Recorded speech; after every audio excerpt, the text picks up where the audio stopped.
We're joined by the winner of tonight's AAA Texas 500, Jimmie Johnson, driver of the number 48 Lowe's Chevrolet. First, he becomes the first driver to win consecutive fall events at Texas Motor Speedway. You're now tied with Carl Edwards for the most Sprint Cup Series wins at TMS with 3. For the 4th time in your career, you scored a perfect 150 driver rating. You led a race high 255 laps. And more importantly, you now have a 7-point lead going in to the final 2 races in the season. Talk about just the dominating performance you had tonight. Yeah, it was a great race car, and we're really buttoned up, which is the cool thing. We came here and tested, and after our 2 days, we really honed in on the balance of the car and comfort in the car.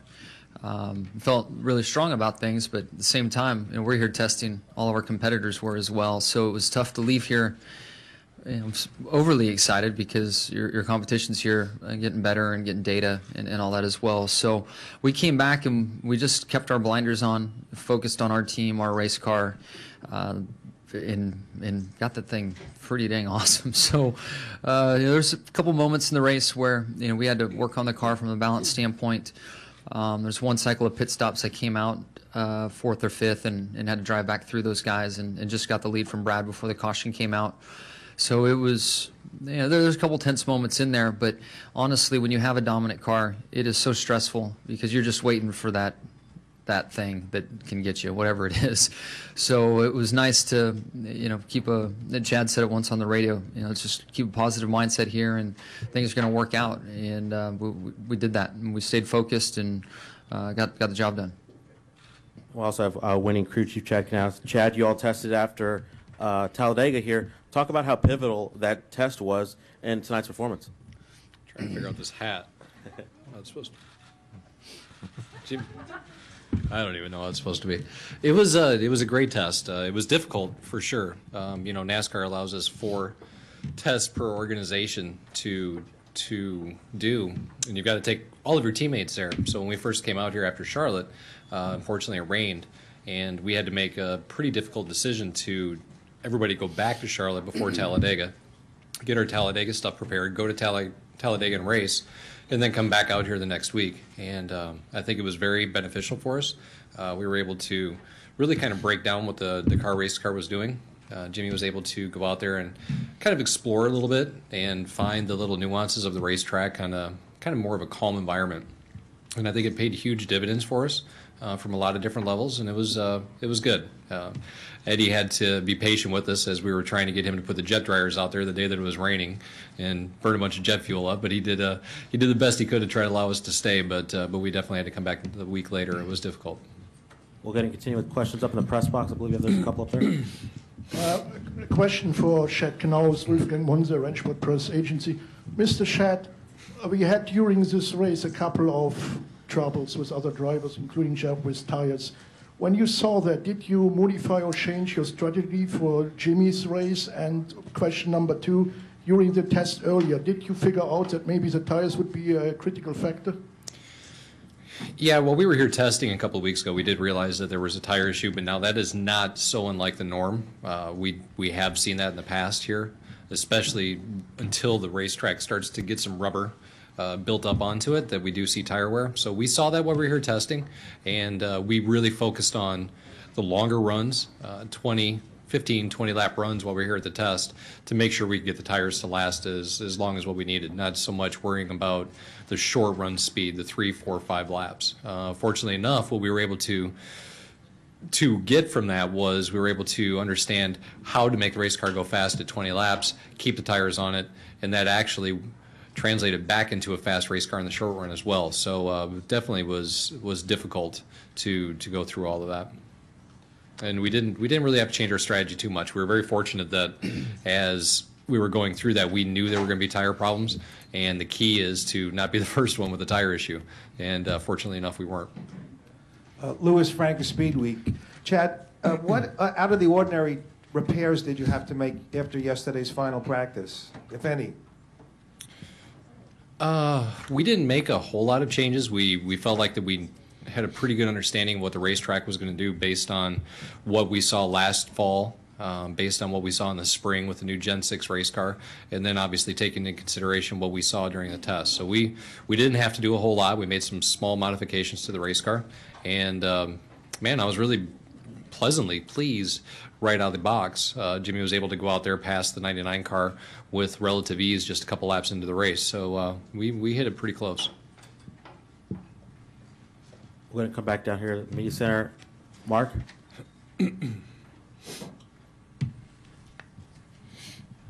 Mark Carroll, PRN, for Jimmie and Chad. Guys, when you in a race like this, you know, and you're battling somebody head to head, this doesn't shatter their confidence, but it's a pretty big blow.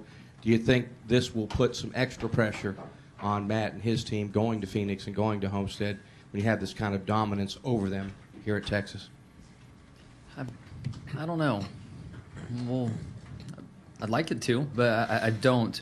You know, at this point of the season, if you're in contention, you've got more pressure than you ever wanted on you. It's just there. So I don't know if this puts any more. You know, they were able to get some points on us last week. We got some on them this week. So I'm not sure, but I know where we are and where our team is and our focus and how good of a test we had in Homestead. And we're very excited to get out to Phoenix and go racing again. Yeah, you know, I don't know. It's going to be interesting to see. I think Matt's the strongest player in that team. I think he's really the glue that holds that thing together. So we'll just have to see what happens. I feel like that if we stay focused on what it is that we've got to do and where we're at, you know, whether the chips fall where they may. Stan, Jeff, and then Bob. Stan? Stan Creekmore with RPMtonight.com. Chad, when you all came here to practice, I was here the one day, and it looked like you were doing everything that any of the other teams were attempting to do. Do you try to physically hide is the wrong word, but nevertheless hide what you're finding? And how much did the fact that Kenseth blew a tire on the second day of that test, how much did that help you get to where you needed to be? You know, I wouldn't say that we hid a whole lot. We came here with a plan, and our plan was to try to understand this racetrack a little bit better, try to know what we needed to do when we came back and what adjustments would yield a good result. I know if I was the 20 and I came here and on my last day of testing I blew a right front tire, I'd be nervous as hell coming back to the racetrack. So that had to been looming over them. And, you know, quite honestly, based on what I saw at Homestead, you know, they're probably pretty nervous about that same thing happening there. So, but, you know, we just came here and just did our thing. And I think that's pretty classic 48. You know, we worry about us and just kind of let everything else go the way it should.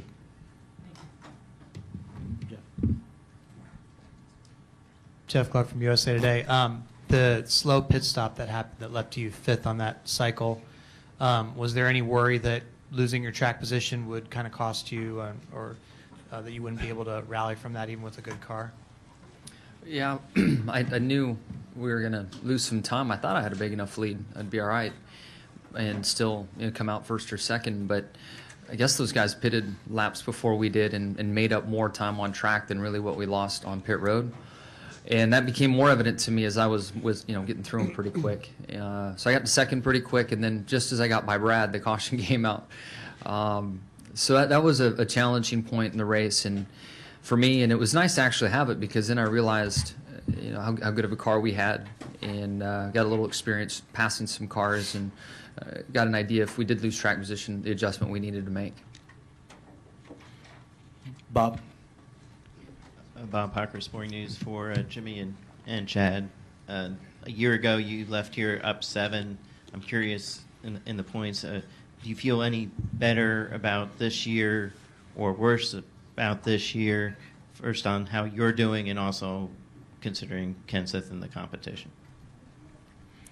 Yeah, I mean, we learn lessons each and every year. So I know when I go to Phoenix, the balance of the car and what I'd felt last year, and you know, it led to a blown right front tire. So we'll show up there and make sure that from my standpoint and what I feel, and also what Chad sees with tire pressures and temps and the overall balance of the car, that we don't overwork that right front tire. So I feel better about Phoenix, honestly, than I did last year leaving here. And then last year we did not test Homestead, and we just came back from Homestead, and that test went really well. So I'm optimistic. I feel good, but man, it's so weird because I've been in a position before where I've had these amazing sensations and feelings that a championship was going to happen, and we were able to do it for those 5 years in a row. There are other years where I had those feelings and it didn't happen. You know, I think of 2004. We had everything going our way, it seemed like, and it didn't happen. Last year was another good example of us taking control late in the chase and then ended with 2 bad races. So I guess the lesson in all that is I'm not counting on anything, and I know I've got to go to Phoenix and race, and the same with Homestead. So it does simplify things a little bit. I'm not going to get too excited about things during the course of the week. I'm going to work real hard, train my butt off, stay in this little world that I've been living in for the last 5 or 6 months, but more so the last 8 weeks, and show up ready to go these next 2 weeks. What was the question again? The question is, do you feel like different being 7 points ahead this year compared to how you felt last year, either based on how you were doing or the fact that you're facing guys that won the title before compared to this one? No, I don't think there's a big difference. I think, you know, you guys have seen it time and time again. We really focus on what it is that we need to do. You know, we can all say that Phoenix was the culprit last year why we didn't win the championship. The fact of the matter is we had a mechanical problem in Homestead that took us out of it. You know, if we'd have won Phoenix and went to Homestead, still had that mechanical problem, we still would have lost the championship. So I'm looking forward to it. I really am. I think we were in great shape last year. I think we're in as good or maybe just a pinch better shape this year, although I do feel the opponent is a little bit more formidable than what we had last year. So I'm excited. I really am. I love this time of year. This is what we live for. This is what we want to do. We want to go out there and do everything we can to try to win Phoenix. Nate Ryan, USA Today Sports. Kind of following up on that, Jimmie. Rick said that you guys were both really fired up after Phoenix last year, that kind of really set maybe the tone for even this year to some extent. What were those emotions like after that race last year? And did you feel like you solved whatever caused you to run outside the top 5 with that second that you had back in the spring? Do you feel like you guys are back to form at that track? Yeah, I feel much better about Phoenix this year than last going into it. Kind of lost my thought on what was your first part of your question. Like Rick just said that it kind of like really got you guys fired up after that weekend. You guys felt like you kind of got in the way. Yeah, there definitely was a feeling of it slipping away. Trying to recall the exact emotions at the time. I mean, frustrated that we blew a right front, and then rolling into Homestead, man, we didn't have anything to lose. We had everything to gain, and that was a fun way to race down there. And we found ourselves with awesome car, awesome strategy, and leading the race, and had our mechanical issues. So I think we had a pit stop issue too right before that started the downward spiral. But there was a range of emotions for sure. I mean, pretty disappointed leaving Phoenix. To have that slip away like that and lose a big chunk of points, and rolling into Homestead eager and ready and trying to put as much pressure on the 2 as we could. And man, we were close. We had all the pressure on them and in position, and made some mistakes. Dustin Long, Motor Racing Network. Chad, you just mentioned just a moment ago about feeling like this year's opponent, Matt's a little bit more formidable than last year's. Why so? Can you kind of explain that comment, please? I think Matt, just from his personality standpoint, is a little bit more controlled. So I think he he's a little bit more mature. He's been in the sport for a long time, so I think he's just a little bit more even keel. So that makes him a little bit more challenging to kind of get off kilter or off rocker. So we'll just have to see how it shakes out come Phoenix. Question for Carlotta.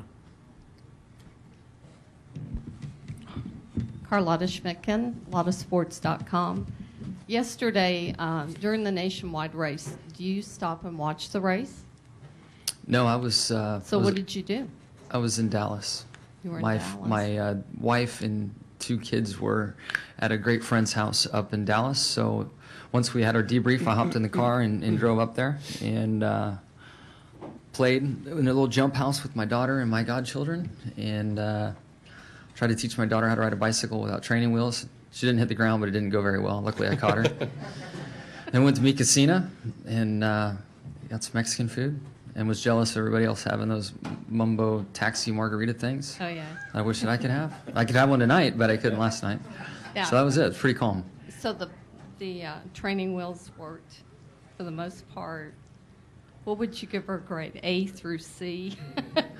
Yeah, she needs a little more time with the training wheels. Yeah, at 3, she's not quite there yet, but we had fun for sure. Now, Chad, what about you? Do you stay and watch the race to see problems like the tire issue and things like that?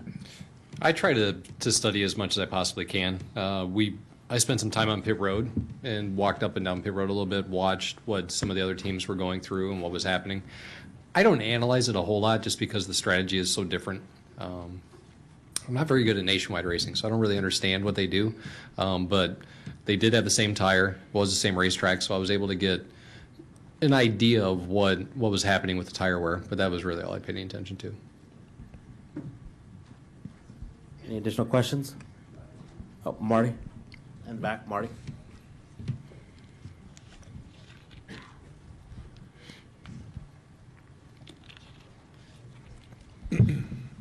I'm sorry if you guys addressed this. I wasn't in here. Johnson, Gordon, it's basically over for him. He's 69 points out now. Finishes 38th, I think. What's it feel like when you're in a situation like his, where he wins last weekend, feels like he's got a Hail Mary chance to win a championship, and then you show up here pretty confident? Yeah, I think Rick said he felt really good after the test you guys had, and then it goes out the door like that with a blown tire.